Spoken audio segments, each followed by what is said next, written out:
Hello, everybody. It's nice of you to join me today. I don't know where you are in the world. In fact, into the chat, can you just tell me where you are? I'll be so interested. Canada, Iran, Russia, Qatar, Nigeria, Czechia, Bahrain, Panama, India, Philippines, Indonesia, Uzbekistan. Somebody's from Mars, which is good. It's probably our first student from Mars, so that's nice to see you. Hope it's not too hot over in Mars at the moment. Kurdistan, New Zealand, UK. Oh my God, there's lots of people and there's lots of countries in the world and you're all here and that's totally cool. All right, I was a little bit late, so let's just cut to the chase and get started, okay? And of course, I killed my presentation, so let me bring that up. What we're going to do today is look at IELTS speaking, and we're going to do some live practice. That is, I'm going to pick a few of you out of the audience to actually do some speaking part 1, part 2, and some part 3 as well. And I'm going to provide you with some feedback. And hopefully everybody listening in will be able to benefit from that and see what you're doing well and what you're not doing well and how you can improve. So on test day, you get a high score, because at the end of the day, that's what it's all about, right? So let me share my screen with you and we'll get started. I have to share my audio, I think. Yes. Cool. All right. Cool, let's get started. So what we're going to do specifically in today's class is I'm going to give you a bit of a broad and brief overview of IELTS speaking. You probably already know what happens.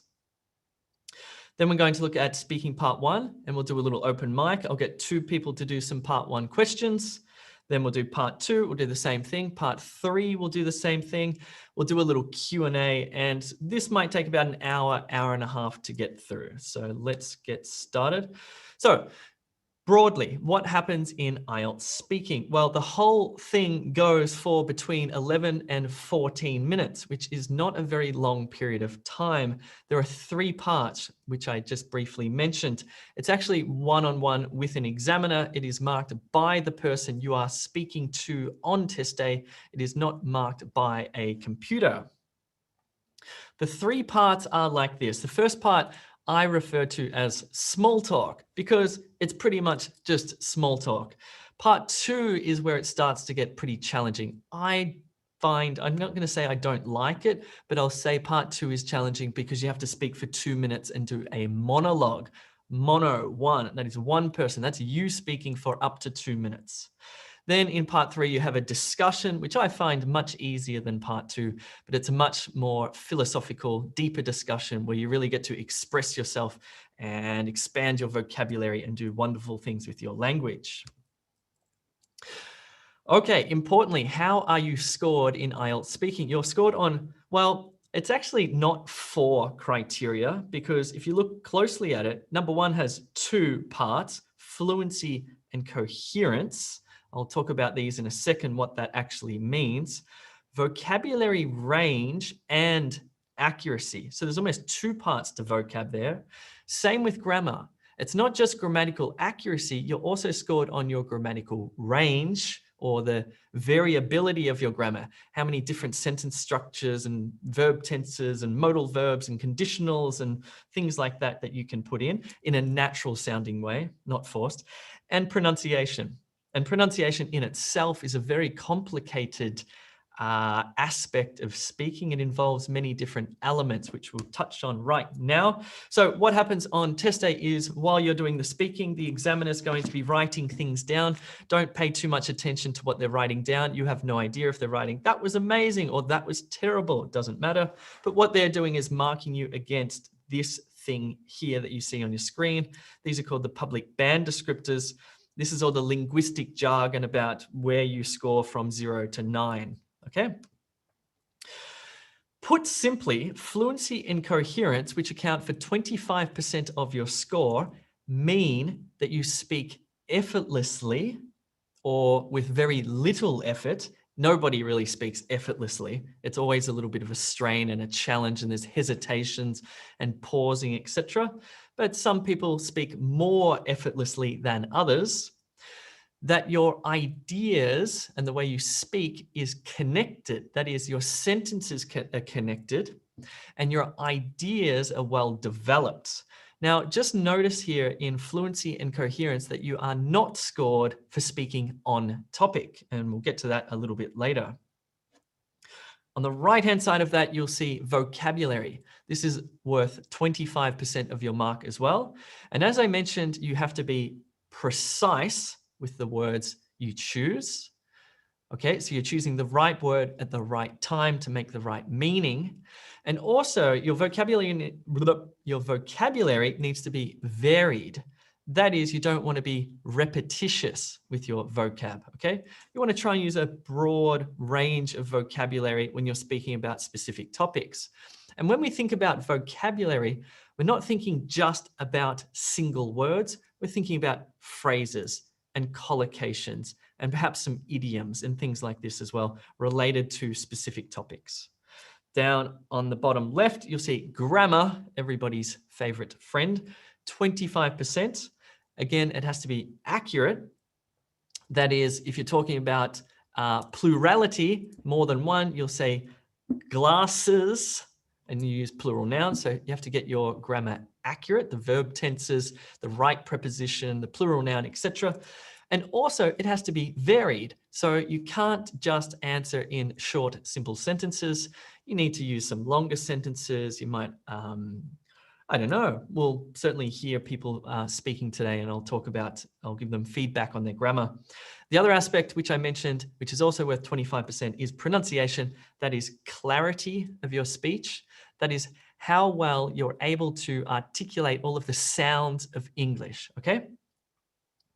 One thing you'll need to be mindful of is how much your first language interferes with the clarity of the sounds of English that you make, okay? So it's totally fine to have an accent. Your accent is wonderful. It's beautiful. Everybody loves accents. But does your accent actually interfere or impact with the clarity of your English pronunciation? That's one thing to consider. Emphasis. Okay, so you do want to use word stress and sentence stress correctly. Stressed properly is word stress in particular. And I'm looking at you people from South India who don't have word stress in your first language. Connected speech, that is that you're able to, what's the word here? Link up your sentences in a way where they're connected, actually. We just launched a video actually on our E2 School YouTube channel, which you might want to check out on connected speech. And the last thing is pausing. Of course, you're allowed to pause because we pause to create meaning, okay? So pausing is important. This is how you're scored. This is how I will score you if you get the chance to speak today, okay? Cool. And just before I move on, if you do go to e2school.com, it's our new website. There is a pronunciation course there, which you can check out if you do need to build your pronunciation skills. Cool bananas. So check out e2school.com for speaking, a cool speaking course. Okay, let's imagine it is test day. You're sitting in the waiting room. Hopefully you're not feeling too nervous, but if you are, that's totally expected. Your hands will be sweaty, your heart will be racing, so be it. It's only going to be 11 to 14 minutes of your life. You can do this. So somebody will come and get you from the room. They'll read out your name. You'll walk with the examiner to another little room. You'll sit down and then you'll do the ID check, in which case the examiner will say, my name is whatever. My name is Jay. Could you tell me your full name? And you'll just this is not assessed. And so you'll just say your full name. Okay. And then they'll ask you, can you tell me where you're from? And again, you just say, I'm from Australia. I'm from India. I'm from Canada, whatever. Then they'll say, can I see your ID, please? And this is where you think, oh my God, did I leave my passport at home? Hopefully not. Then you'll hand over your passport. They'll record some details. And then all of this is not assessed. Then you move into the first part of the exam, and it's pretty simple. Let's call it small talk. But if you need help with your IELTS, like more than just small talk, if you're concerned about your IELTS score, do check out e2language.com. That's where all of the methods lessons, live classes, practice questions, etc. are at. Cool. So the examiner in part 1 will ask you 12 questions on 3 different topics. There'll be questions about yourself, your life, and your country. such as, do you live in a big city or a small town? Did you play sport as a child, etc.? Here is a list of possible part 1 topics.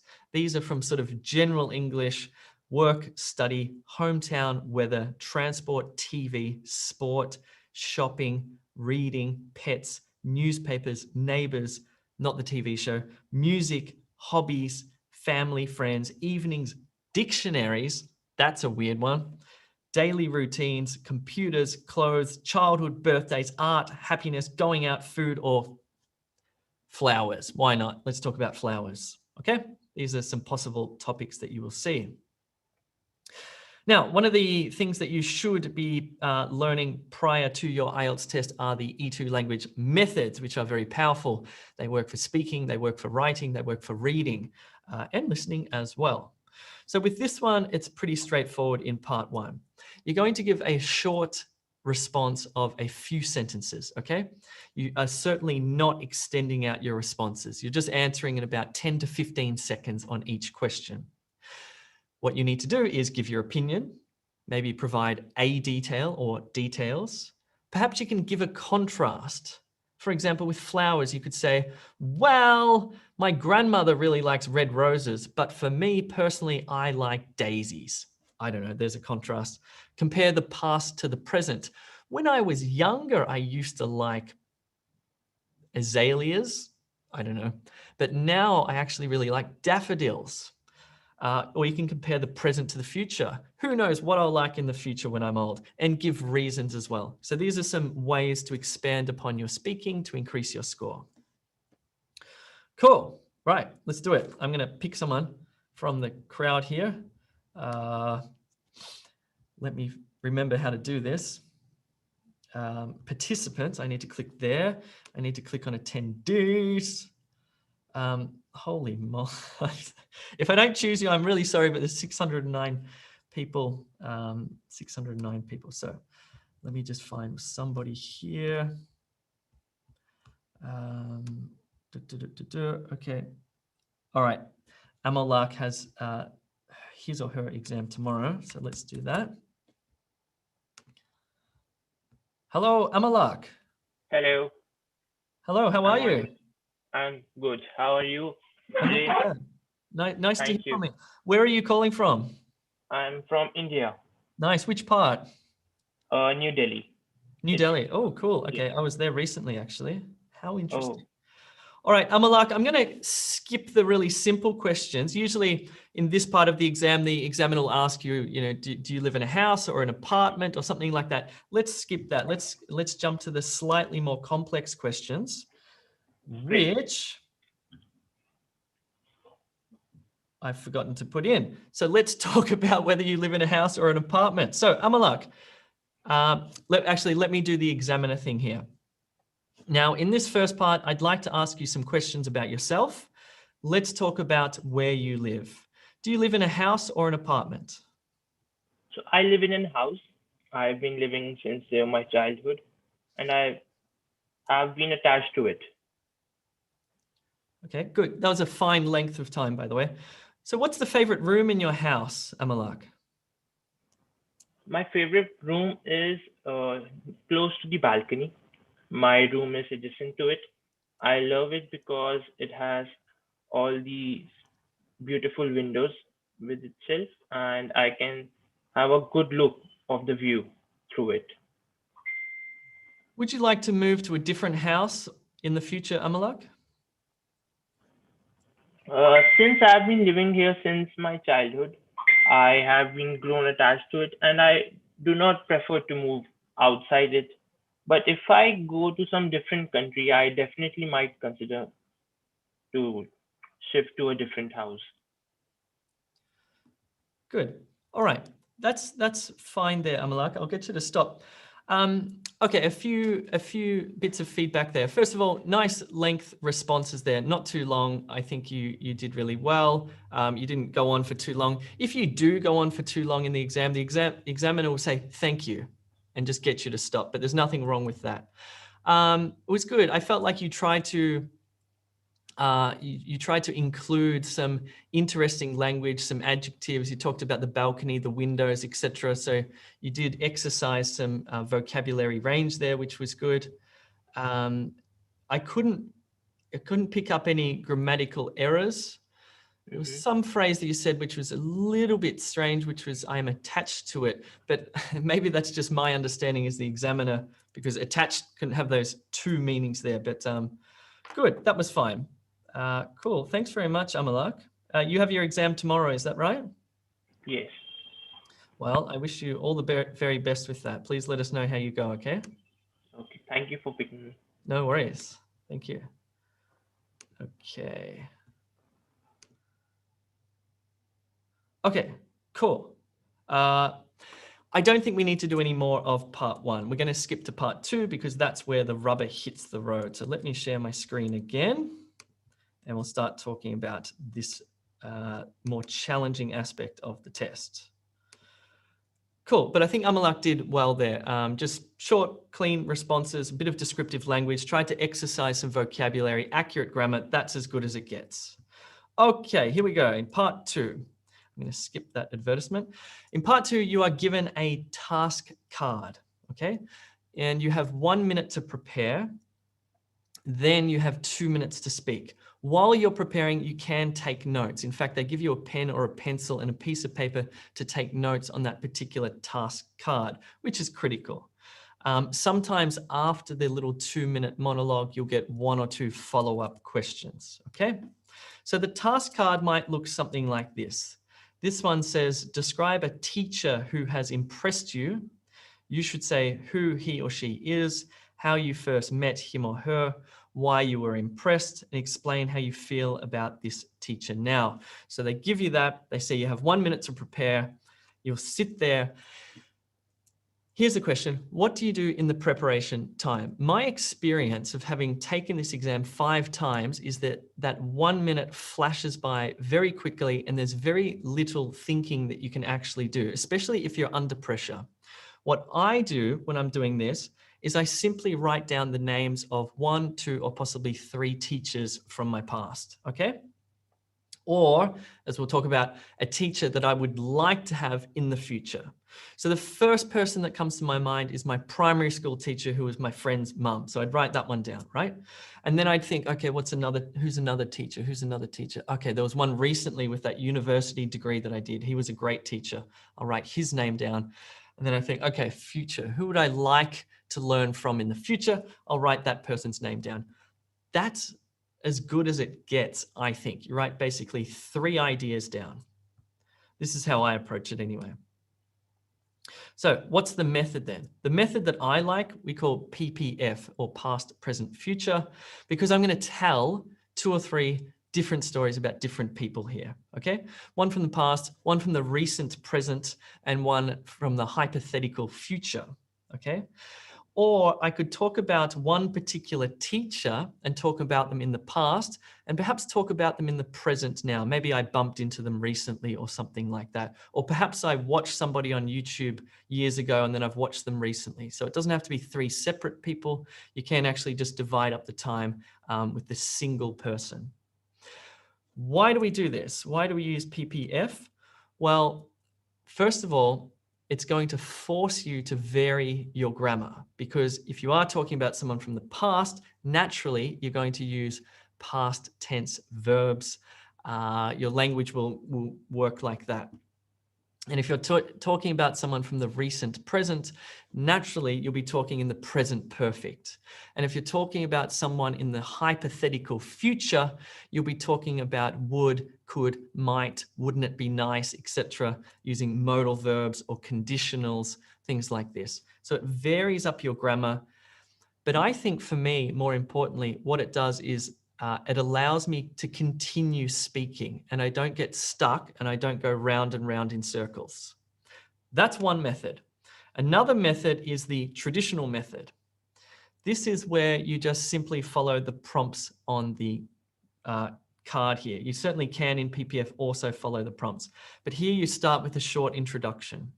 Maybe you say something like, In my life, I've had many fantastic teachers. I've been extremely lucky. I didn't have the best education. I didn't go to the best schools, but certainly people from school and also people that I've met in my life have been great teachers to me. Okay, so I've just made up some sort of introduction. Then I'll start to focus on the particular teacher and talk about who she is, when I first met her, why I was impressed, etc. Okay. Anyway, these are two different methods. I think leading up to your test, you should practice both and choose the one that you prefer. Okay, just before we actually do the practice, here are the possible topics for part 2. So you can categorize the different topics like this. You might talk about a person, a place, a physical object, an abstract object, or a time, okay? And if you look at a person, maybe it's an old person, a young person, a famous person, a particular occupation like a doctor or an engineer, your family, maybe what teenagers do now, a place, a fun place. Maybe your task card will ask you about a crowded place, an interesting place like a museum, the countryside versus the city, a social place, a house, a different country. A physical object, you might have to talk about a book, a film, a gift, a device like, I don't know, a camera, a business. I've definitely had that question before, been asked about a particular business. An abstract object like a website, the weather. Is that abstract? Anyway, profession, goals or dreams, language, holiday, environment.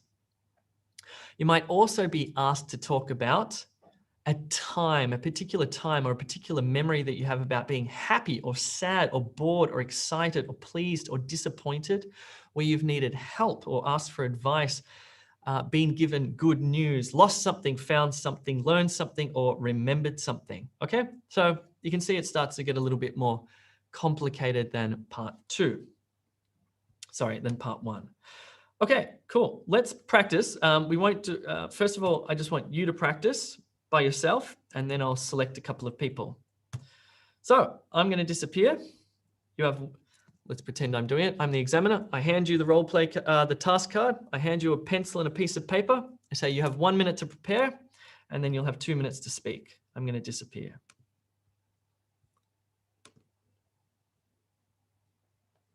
Start preparing now.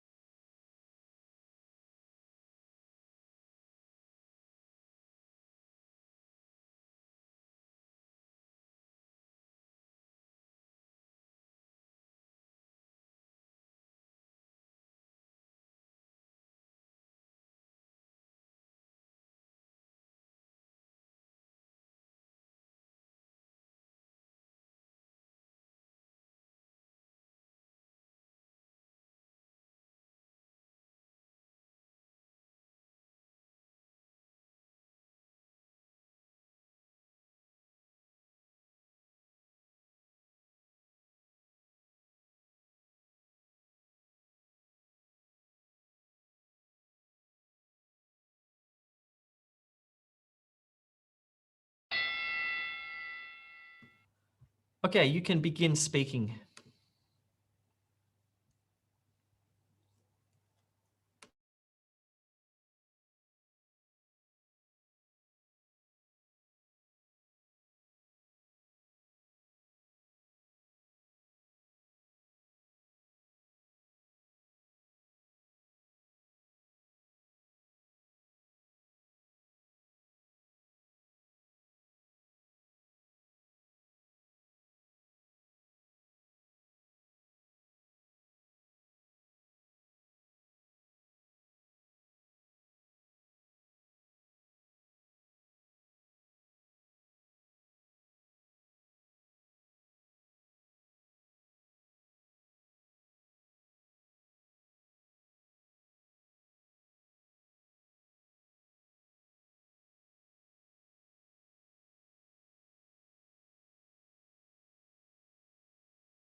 Thank you.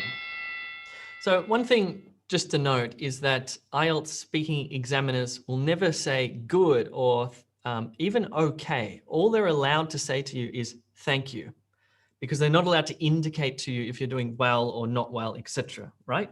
So cool. Now, that's kind of hard, right? It's kind of hard to just keep going and remain speaking about a single topic for 2 minutes and make it interesting and coherent and have good fluency and varied vocabulary, etc. So just let's have a look at this again. Again, this is how you're scored. Just self-evaluate for a second here, and just for fun, let's pop it into the chat. What's your score out of IELTS 9 based on the criteria? Give yourself a score for your performance then. Moses, 8.5. Nice work. Okay, what do we got? What do we got? What do we got? Nisha, 7. Sima, 6.5. Ayat, 7. Samra, 7.5. Kazi, 5. Jugpreet, 7. Amara, 8. Wouldn't it be lovely if you could just simply score yourself in IELTS? That's never going to happen. Cool. Let's do it. Which one of you brave souls wants to actually perform this live? Let me stop screen sharing and let me also remember how to do this again.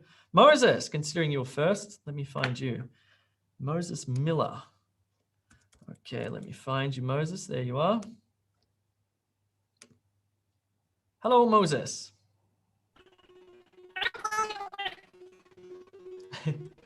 Sorry, say something again. It sounds like a mouse. All right, Moses, I'm not sure what's going on there, but your thing's a little funny. It sounds a bit squeaky. I'm going to select somebody else. Sorry. No,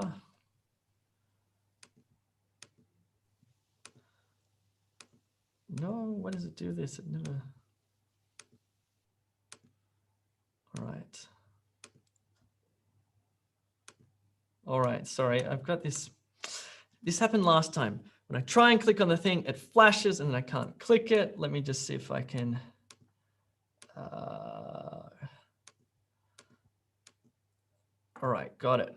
I just had to be quick. All right, and it didn't. Okay, good. All right, let me find somebody else. Let me find somebody else. Benjamin. There's Benjamin. Benjamin, hello. Hello, can you hear me? Yes, fantastic. That's nice and clear. Yeah. Terrific. Yeah, thank you. All right, where are you calling from, Benjamin? I'm from the Netherlands. Ah, wow. Are you there Yes. now or are you in another country? Yeah, I'm there right now. Okay, what time is it there? It's 11, about 12 o'clock, 11. Okay, terrific. Yes. Now, what I'm going to do is I need to share my screen again with you. All And right, take your time. I hope you've got some nice, something to say about art. Maybe you can talk about Dutch art. Yeah, I will try my best. All right, rock and roll. So I'm going to disappear. I'm going to give you 2 minutes, Benjamin, and away you go. Thank you.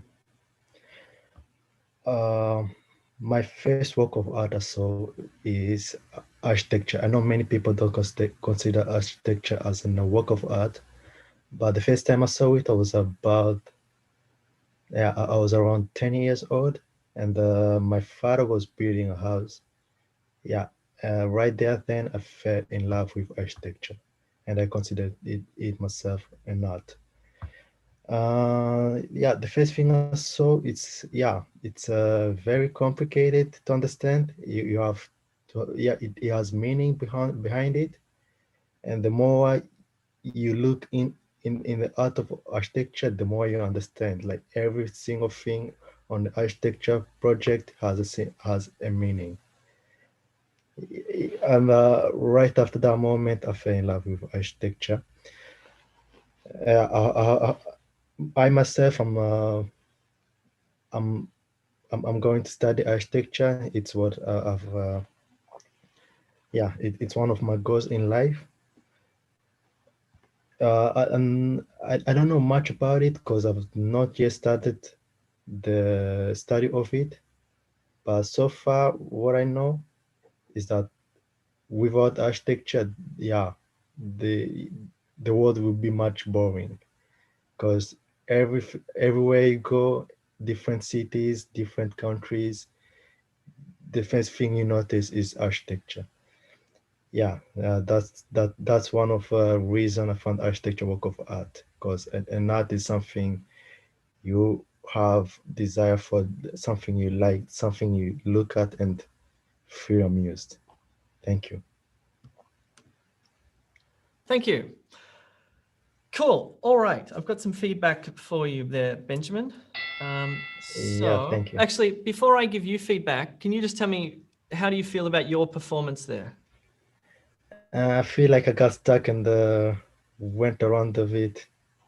Mm-hmm. Kept repeating the same sentences over and over. Yeah, I think that's the biggest problem in this section of the test, is just simply running out of ideas. You run out of ideas, Yeah, you run out exactly. of language, then you go Yeah, back to the same and one. and this is not my, this is not my best. Yeah, like it's art. I'm not such art person. Gotcha. Fair enough. I think your choice of topic was good though, because architecture could be considered art. That's perfectly fine choice there. So I'll give you some feedback here. Okay. Was it effortless? Yes. You didn't seem to be hesitating looking for language. So I feel like you have the vocabulary and the grammar, which is good. Yes. Connected, were your ideas connected? This is where you'd probably fall down, because I think you're Yeah, right. exactly. You sort of a bit repetitive. You went back, you sort of stopped, and then you had to drag some other old ideas back up. So it wasn't very well developed. I give you a good score on precision of vocabulary, and Yes. I'd give you a reasonably good score on the variety of vocabulary, but probably a bit too repetitious. That's a Again, problem. Yeah. it was an idea problem, not really a language problem.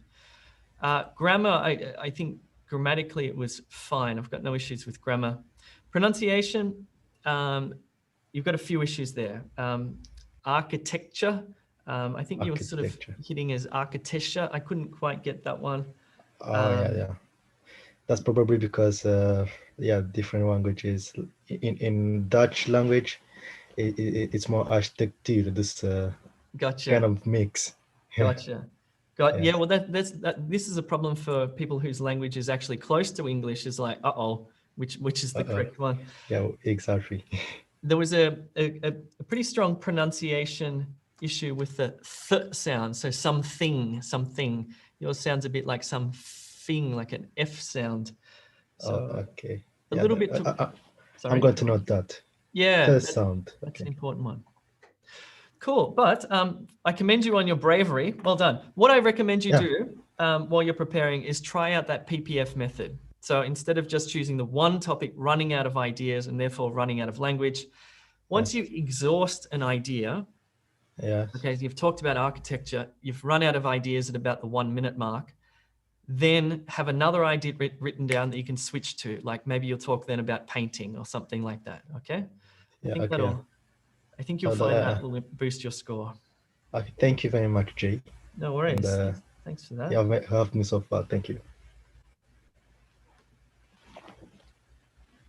Okay, cool. All right. That was interesting. Cool. Hold on 1 second. Charles, what's the time there? 9:40. 9:40. All right. Let's push on. We're going to change topics now. We're going to do another topic. So let me share my screen. And bear with me in all this crazy technology. Let's practice another one. All right. This time we're not talking about art. This time I'm going to hand over the task card to you. You have 1 minute to prepare. And I really do encourage you this time to try to talk about more than just one idea, so you don't run out of ideas, so you can vary your language, okay? So this time you're going to talk about this. I'm going to give you 1 minute to prepare and 2 minutes to speak. This is just by yourself. I'll see you in 3 minutes.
Wrong one. Sorry, you can begin speaking.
Okay, I just noted a typographical error. It should say why you can't afford it. Somebody picked that out. Cool. Anyway, I think you got the gist there.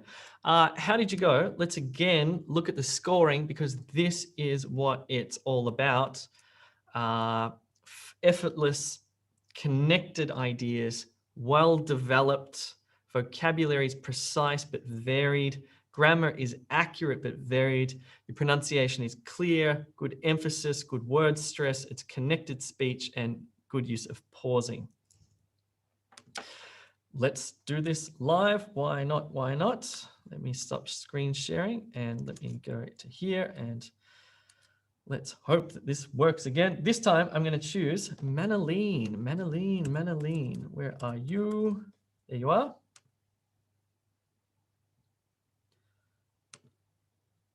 Hello, Manaline. Hi, good evening, Sir Jay. Sorry, I'm from the Philippines, so Oh, it's already 6:39 in the evening. terrific. There you go. I like how the Filipino students call me Sir Jay. That's kind of, it's unusual. Must be part of your culture.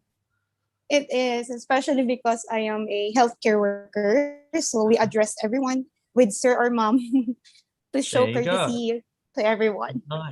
Nice.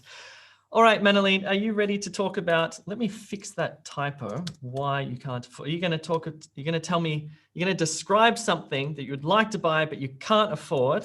Let me share my screen with you. Yes, And please. Thank you, sir. no problem. And you've got 2 minutes and your time starts now. Okay. Growing up in the Philippines, I have never been spoiled by my mother to buy any gadgets or any mobile devices. That's actually just new to the market. Now that I am working and earning my own money, one thing that I have an eye on is actually the latest iOS phone, which is the iPhone 12 Pro Max. So it's a product that's very up to date, that's recently been released by Apple. And I have always wanted to have an updated mobile just to keep up with my friends and to get more pictures. I love traveling and taking photos with an iPhone nowadays is very useful and it's less technical compared to a camera or a DSLR. So it's very expensive for me because decent a decent one would be around 90,000 pesos. That's more than $1,000. And it is way above my pay grade. So it's not really within my budget. But in the future, if I do save some more money and will spend less on my travel tickets, I think I would afford it. Especially now that it's a pandemic, I can lessen my travels around the Philippines and set aside some money for the iPhone 12 Pro Max. So that's an expensive item that I cannot afford as of now, the iPhone 12. Okay, cool. Okay, great, well done. Before I give feedback, what do you think? How did you go? Oh my God, I am actually shaking right now. Good practice. I think I would be sweating right now. Look, this Not for the aircon. I think I got less than 7. I won't talk about scores, but one thing Sorry. one thing I'll talk about is it's completely natural that you're going to sweat on testing and you're going to speak and your voice will tremble. It's completely fine. So I try not to worry about that. Like examiners see all sorts of things happen on test day, people, shaking and sweating and whatever. That's not what they're concerned about. They're concerned about language. They're concerned about you paying attention to this and telling a good story. I thought you told a good story. Good. I hope I did. Yeah, no, I just wasn't sure about my grammar if I was giving. I've got a few points here. First of all, what you did there by bringing in past, present, and future, you talked about a single object, the phone that you want to get, which is fine. But by talking about the past, present, and future, it really did bring in a lot of interesting grammar and whatnot. So that was really clever. So you used the PPF method. You didn't talk about 3 objects. You talked about one object, but in different sort of times, and that worked really well. I've been following you actually for the PPF method. Oh, nice. I've been using it. Good. With I have a friend that I always practice with. Oh, good. He's actually British. Okay. Whenever I try to use the PPS method, sometimes he can keep up with the grammar. That's what he says. Nice. It works. So I'll give you some feedback. So vocab was especially good. Some of the phrases you used were very natural, like I'll keep an eye on it, a decent one, above my pay grade, set aside money. All of these phrases are particularly relevant when talking about money or that particular topic there. So your vocabulary range was fantastic, and it wasn't just single words, it was collocations and phrases, etc. Your pronunciation is clear. You have you have an accent, as everybody has an accent, but there's certainly clarity there. So there's no issues around me thinking, oh, what's that word? No, it was very clear. Grammar, a couple of little slips here and there, but I honestly didn't think it was a big issue. And the story, I hear that you like to speak. I think you like to speak, so you have no problem with the development of ideas, etc. So cool, well done. I'll just give you a well done there. Now what I'm Thank you, Sir Jay. No worries, you're welcome. Thank you, Sir Jay, for the feedback. I think I would be able to use them during my exam. I actually have an exam on April 17th. Okay, cool. So I hope this will be a big help. Thank you. Terrific, well done, well done. Good luck. Thank you, sir. Thank you. Okay, let me try to click this button. Manali, while I do this, can you put yourself on? It works. Sir? There we go. Cool. All right, let's push on. Come on, let's get through this. That was fun. That was fun. All right, let's move on to part 3.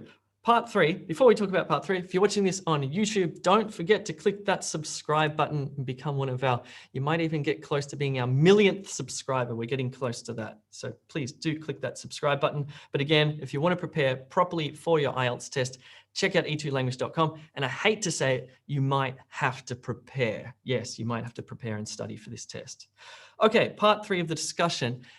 the questions in part 3 carry on from the topic you just did in part 2. So if you talked about art in part 2, and in part 3, you're going to have questions with the examiner about art, deeper, more philosophical questions, or about money, for example. And that's exactly what we'll do.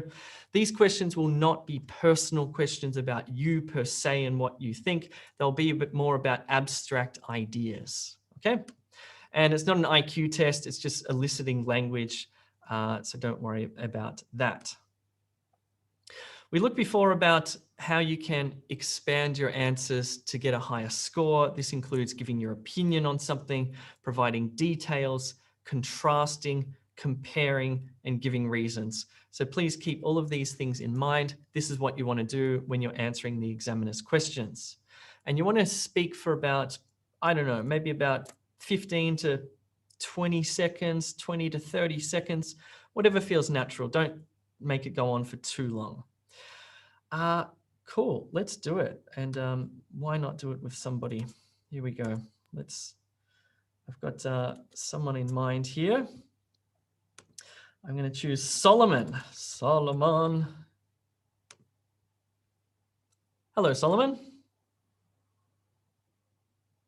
I think you're on mute. You might have to unmute yourself.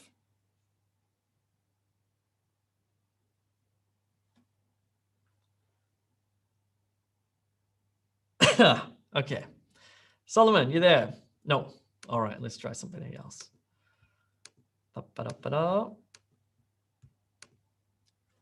Okay, let's try Hemani. Hemang Shah.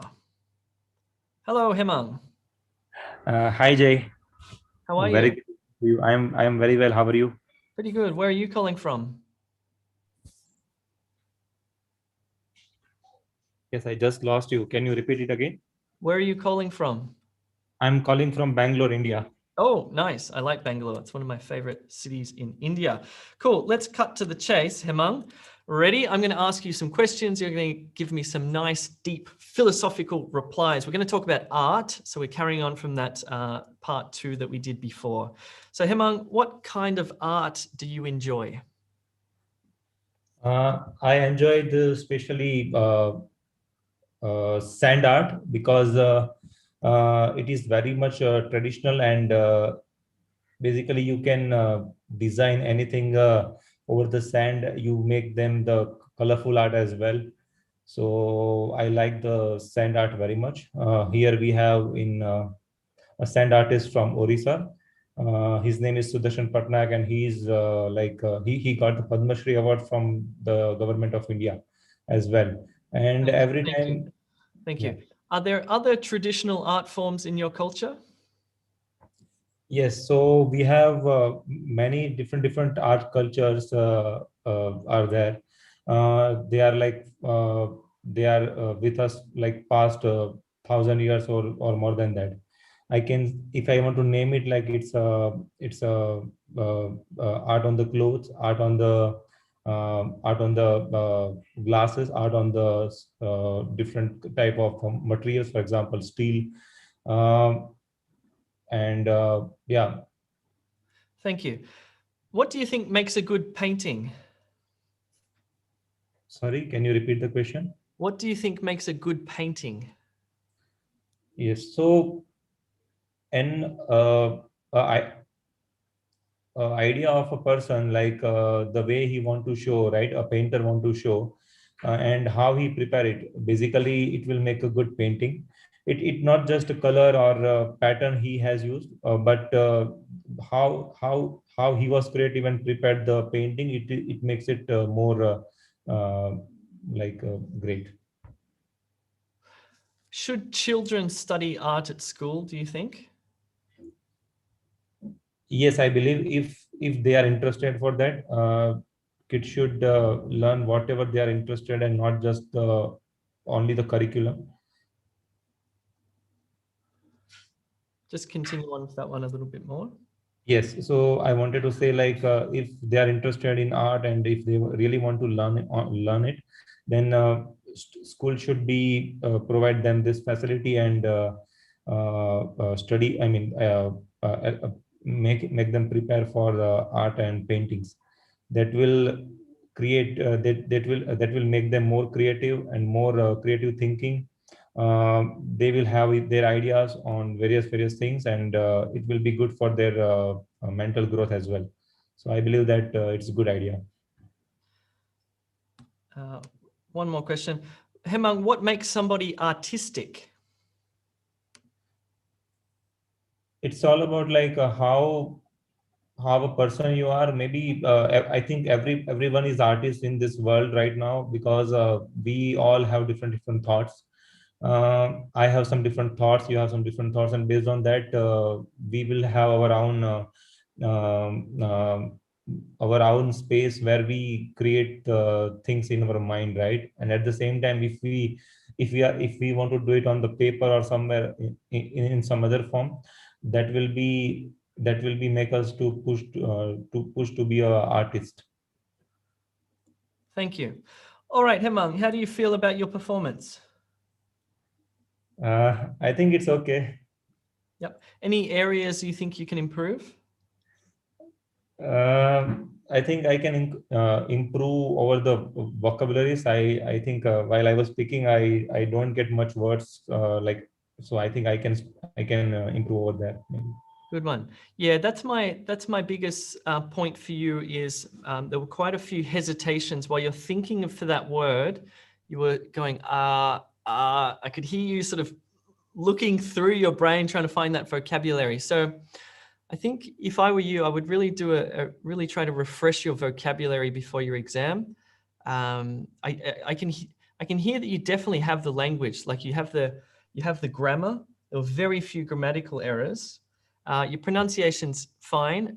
You definitely have a strong accent. At times it's a little bit unclear, but not too bad. That's definitely not your issue. The issue there is hesitation and fluency, and really finding that word, making it more effortless to speak. So you'll have to, one thing I'll recommend for you, if you do want to build vocabulary, is a course on e2school.com called Test Ready, it really does help build that sort of academic vocabulary, but also just sort of reading widely across different topics, etc. before your exam. Try to do that. But cool. Right. Thanks very much, Hemang. I appreciate you. Yeah, you can wish me best luck for this Sunday. I have exam. I wish you the best of luck, Hemang. Thank you, Jay. Bye bye. Bye. Okay. Cool. All right. So let's do one more. Why not? Let me find one more. Misbah. Nope. Misbah's gone. All right. Let me go down the list here. Let me find somebody who wants to do it. Let's go Alina. All right. Let's type in Alina. Hello, Alina. Hello, Jay. Can you hear me? I can. That's great. That's great. Where are you calling from? I am calling from Dubai. And are you Filipino as well? No, I'm Pakistani. Pakistani. Oh, okay. Yeah. Interesting accents. Okay. So what's your first language, Alina? Well, I grew up in the Middle East, so my parents have taught me English my entire life, so I know a bit of Urdu, but I would consider English my first language, not Urdu. Okay. Okay. Great. All right. Terrific. Cool. All right, Alina, we're going to talk about money. Okay. Oh, wait. Why not? So, Alina, is money important to you? Yes, I do consider money being a very essential item and a need that everyone need in this world. Money is used as a source of living. People need it to live now in this world. It isn't like the barter system that was in the past, but now money is used to go forward in life, basically. Thank you. How much money is enough in life? Money can never be enough, I would say. A lot of people, as a person would start off as something as how much money they would need, but as time would go by, they would become greedy and they would want more and more and more. So there always has to be a full stop to things, in my opinion. I think that a person should always be happy with what they have and not always go far to want more. But you mentioned greed. What other problems does money cause in society? other problems that money cause, I could say that a lot of family problems can occur when someone needs money, they cannot apply for a loan or anything. They could always go to their close relatives and ask for, a short time where they could pay that money back. But that in turn could lead to many relationship problems, or if I'm sorry, I just have too many things going on around here. That's fine. That's fine. Next question. Do young people save enough money nowadays, do you think? Well, I would like to talk about this, as many children, they grow up with inheritance from their parents and they become spoiled and they move, and they just blow up their money around. But if parents treat their children and teach them right, they could learn and they could work and save up and work towards what they want and understand the real value of money in today's world, as money is literally everything. You want something, and if you can get it, if you have money, you have the means to get what you want, right? So I think that children should learn the importance of money, not exploit it, but work towards getting a good amount of it, but not overuse. So it is, there are two sides to the coin, you could say. Last question. Is money the only way a society... No, that question's crazy. I made that question up before. It's too... Very complicated. Too complicated. That's the nature of part 3, though, that the examiner really is getting you to pushing you into spaces of ideas where you have to use really abstract language. So that's the nature of part 3. It's not small talk. It's it's philosophical talk. Cool. So if you think about the scoring that we've been looking at, how do you think you went? Actually, I would like to apologize. I had a lot of people around me, and while I was talking, they were all running out. I was like, go out, I need to talk here. So okay, that's why so that was a little mistake over there, but I think I did all right. I was getting nervous. Again. Yep, that's again, that's just going to be a natural part of everybody's test day. Anxiety will appear, you'll shake, your voice will tremble, whatever. You just have to concentrate. It's only 11 to 14 minutes of your life, so you can definitely do it. Cool. So my feedback to you is, obviously, because your first language is English, pronunciation was crystal clear. Grammar, there were no grammatical issues, and you certainly I don't think you exercised your vocabulary range as much as you could have. Perhaps that's because you were distracted with the people around you. But you sort of warmed up towards the end of it. You started to get right into it and give me much richer answers towards the end. But at the beginning, I felt like they were a little bit restrained. So one of the things that you have to do on test day is really quite show off to the examiner. Yes, you're right. Ideas will pop into your head and show off as much of your language as you possibly can. But no, I think you'll be fine on test day. Thank you, Jay. Thank you so much. No problem. Thanks a lot for participating. Thank you. Okay. I don't want to do that. Can't tell you how annoying that little thing is. I click on it, disappears, click, disappears. Anyway, it's back. Cool. All right, we've nearly finished here. Just a few little things before we go. Thank you to everyone who's participated. It's very brave of you, but I think it's good practice. Cool. So before we finish up, let's just reflect on what we've learned and the performances that we've listened to. So how well did you do, especially in part 2, because I think that's the most challenging. What did you find difficult? And when you think about the scoring that we looked at in several times, which aspects of the scoring do you need to work on? Is it fluency? Is it coherence? Is it development of ideas? Is it your grammar? Is it your pronunciation? Is it vocabulary, range, etc.? And then the question is, how can you work on it? Of course, I think the best place to prepare for your IELTS is e2language.com. You can attend our live classes. You can watch all the methods lessons, which aren't on YouTube. All of them are on e2language.com. There is heaps of practice questions. You can take one-on-one tutorials. You can get writing feedback. There's also a mock test with speaking feedback, or a couple of mock tests that you can take where you actually take a one-on-one speaking simulation with one of our expert IELTS teachers, which is very helpful. Cool. I'm a little bit reluctant to do a Q&A because there's about 1,400 people watching. But maybe I'll just answer a few questions I'll pick out here. If you have any burning questions, please pop them into the chat.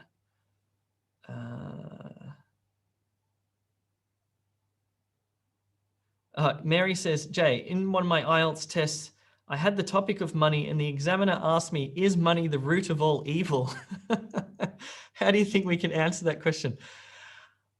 That's a funny question. I didn't know that they would phrase it that way. I think like asking if money creates problems in society is a fine question. Is it the root of all evil? I don't know. Perhaps you could have answered it with a bit of humor. Me personally, I would say definitely not. I think it can contribute to evil in society, but I don't think it's the sole cause of evil in the world. Okay, here's a question. Jay, how can I build my vocabulary? Great question from Ram. Okay, vocabulary building is something that you have to be conscious of and you have to consciously do. You have to read and you have to write down words that you don't know, and you have to read across a variety of different disciplines. A couple of websites come to mind. One is called ScienceDaily.com. It's just a sort of pop science website where all the articles are categorized by technology and education, environment and health science, whatever. Read across that. Just make it a little habit of 15 minutes a day where you just sort of pick up some new vocab. Vocabulary is one of those painful things where you have to consciously learn it though. We do have an excellent course on e2school.com. It's the level 5 course, and it's all about building your academic vocabulary, which will be very helpful. Okay. Cool. I think I'm just going to pull up stumps there. Okay, I'll answer this one from Mo. How philosophical will the examiner go, do you think? Well, the examiner has set questions.